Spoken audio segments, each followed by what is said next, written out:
पहली बार किसी जिंदा आईएसआई एजेंट की कहानी जिसने अपने अकलौते बेटे की परवाह किए बगैर अपना मिशन जारी रखा। बेटे की कुर्बानी एक खुफिया मुजाहिद के नाकाबिले यकीन दास्तान। ये कहानी शहीद कैप्टन कदीर के उस्ताद मोहतरम मेजर अली की है। मेजर अली, जिनका असल नाम कुछ और है, जो इस वक्त भी वतन अजीज़ की हिफाजत की खातर एक खुफिया मिशन पर मौजूद हैं। मिशन की हसासियत की वजह से मेजर साहब का असल नाम तब्दील कर दिया है। कैप्टन कदीर की तरह मेजर अली का तल्लक भी एक बहुत अमीर घराने से है। मेजर अली का तल्लक पंजाब के एक सियासी घराने से था। मेजर अली के वालिद साहब मुतअद्दिद एमपीए एमएनए रहे हैं। मेजर अली अपने बाप की वाहिद औलाद हैं। मेजर अली के वालिद चंद साल पहले वफ़ात पा चुके हैं।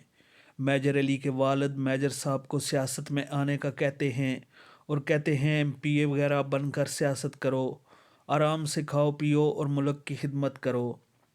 मेजर अली, जो सियासत से नफ़रत करते हैं, यकसर इनकार कर देते हैं और अपने वालिद को कहते हैं मुल्क की खिदमत करूँगा, मगर फ़ौजी बनकर अपने वतन अज़ीज़ की खातर सब कुछ कुर्बान कर दूँगा। धन का पक्का ये नौजवान फ़ौज में सेकंड लेफ्टिनेंट भर्ती हो जाता है और अपनी काबिलियत और जज्बे की वजह से खुफिया एजेंसी में सेलेक्ट हो जाता है। जैसे ही अली फ़ौज में सेकंड लेफ्टिनेंट भर्ती होता है तो उसकी शादी कर दी जाती है। मेजर अली तरक्की करते करते मेजर के ओहदे तक पहुंच जाते हैं। शादी के कई साल गुजर जाने के बाद, बहुत मिन्नतों मुरादों के बाद मेजर अली के घर अल्लाह पाक चांद सा बेटा अता फरमाता है तो मेजर अली खुशी से फूले नहीं समाता है और उस दिन उनकी यूनिट में जश्न का समा होता है। वक्त गुजरते पता नहीं चलता और 5 साल का अरसा बीत जाता है। मेजर अली का बेटा 5 साल का हो जाता है। जब बलूचिस्तान के हालात बहुत ज़्यादा ख़राब हो जाते हैं तो मेजर अली कैप्टन कदीर और अपनी बाकी मारखोरों की टीम के साथ वतन अजीज़ के दुश्मनों को ख़त्म करने के लिए मुख्तलिफ़ खुफिया रूपों में बिखर जाते हैं। कैप्टन कदीर अपने लिए कूड़ा इकट्ठा करने वाले का रूप चुनता है, जैसा कि कैप्टन कदीर की सबका कहानी में बताया था। मैंने आप दोस्तों को मेजर अली एक अलग और हिंताई एहसास रूप में दुश्मनों की सफ़ों में शामिल हो जाते हैं। मेजर अली अहम मालूमात पहुंचा रहे थे। मेजर अली की इन मालूमात की वजह से सिक्योरिटी फोर्सेस बहुत बड़े बड़े हमलों को नाकाम बना रही थी। बलूचिस्तान का अमन बहाल हो रहा था। याद रहे दोस्तों, जब कोई मारखोर किसी खुफिया मिशन पर हो तो उसका अपनी फैमिली अहल खाना से किसी किस्म का कोई राबत नहीं होता।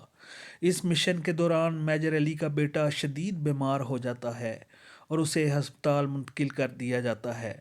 मेजर अली की बीवी रोज़ाना अपने शोहर को इतला देने के लिए कॉल मिलाती है, मगर आगे से नंबर बंद मिलता है। बेटा बाबा बाबा पुकारता रहता है। जब माँ अपने बच्चे की हालत बर्दाश्त नहीं कर पाती तो GHQ रावलपिंडी रब्ता करती है और उनसे फरियाद करती है मेजर अली तक ये इतला पहुँचाई जाए और खुदारा इसे घर छुट्टी पर भेजा जाए। हमारा एक बेटा है जो अस्पताल में ज़िंदगी और मौत की कशमकश में है। फौजी हेडक्वार्टर में मौजूद फौजी अफसरान की आंखों से आंसू जारी हो जाते हैं। फौरी तौर पर कैप्टन कदीर के ज़रिए मेजर अली तक इत्तला पहुंचाई जाती है और कहा जाता है कि मेजर अली अपना मिशन अधूरा छोड़कर अस्पताल पहुंचकर बेटे की जान बचाएं।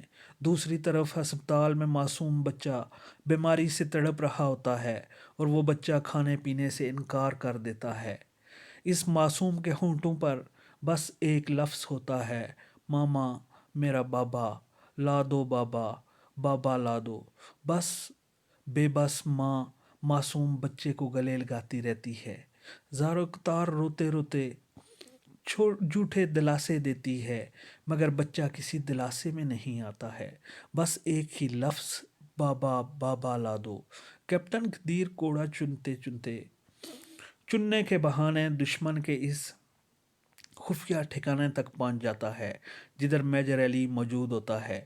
کیپٹن قدیر میسج دیتا ہے کہ سر آپ مشن چھوڑ کر گھر پہنچیں، آپ کے بچے کی زندگی خطرے میں ہے، وہ اسپتال منتقل ہے۔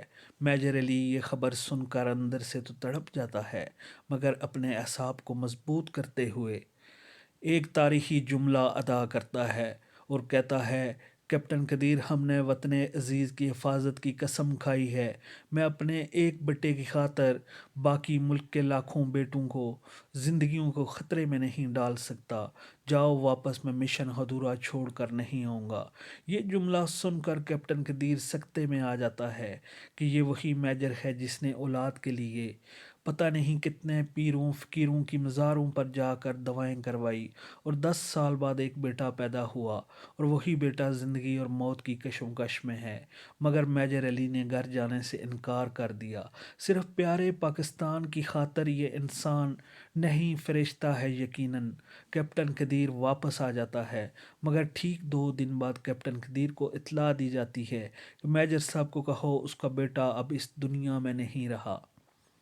معصوم بچہ ہسپتال میں بابا بابا کرتا مر جاتا ہے۔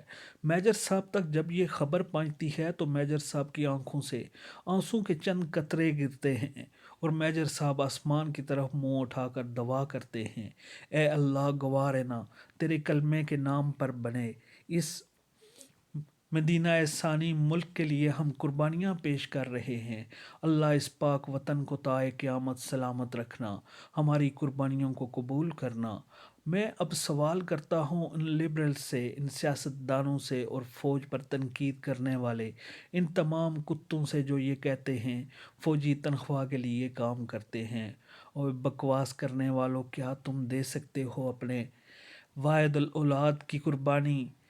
اوے نواز شریف تم کر سکتے ہو ایسا؟ میجر علی کی طرح حسن حسین کی قربانی دے سکتے ہو؟ میری فوج پر تنقید کرنے والوں، تم اس طرح قربانیاں پیش کر سکتے ہو؟ ایسا تو پھر تنقید کا حق ہے تمہیں، ورنہ اپنی بکواس بند رکھو۔ جو لوگ یہ کہتے ہیں کہ ہم فوج پر نہیں فوج کے جرنیلز پر تنقید کرتے ہیں، تو ان کتوں کو بتا دو فوج میں ڈائریکٹ جنرل برتھی نہیں ہوتے، یہی کوئی بھی جنرل میجر علی کی طرح مختلف قسم کی قربانیاں دے کر، آدھی سے زیادہ زندگی فوج کو دے کر ترقی کر کے جنرل بنتے ہیں۔ سوشل میڈیا کے نوجوانوں، میرے محب وطن پاکستانیوں، خدا را اپنی فوج کی قدر کرو۔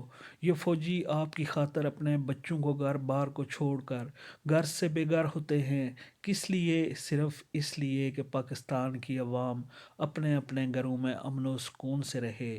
فوج تمہارے لیے بیٹے قربان کر رہی ہے، مگر کیا تم اس فوج کا حوصلہ افزائی کے لیے، انہیں اپنی محبت کا بھرپور احساس دلانے کے لیے سوشل میڈیا پر چند جملے نہیں لکھ سکتے؟ اٹھو، لکھو کہ ہم پاکستانی قوم اپنی فوج کے ساتھ کھڑے ہیں، جدھر جدھر کوئی فوجی ملے اسے سلوٹ مارو، اس سے محبت کا بھرپور اظہار کرو۔ فوج تم سے کچھ نہیں مانگتی سوائے محبت کے چند جملوں کے، اپنے اپنے قلم سے وہ لو یو پاک فوج لکھو۔ سوشل میڈیا پر جب بھی کوئی پوسٹ کرو، اس کے نیچے پاک فوج زندہ باد لکھنا مت بھولو۔ آپ کا یہی جملہ آپ کی فوج کی حوصلہ بلند اور دشمنوں کی حوصلہ پست کرے گا۔ پاک فوج زندہ باد، پاکستان ہمیشہ زندہ باد۔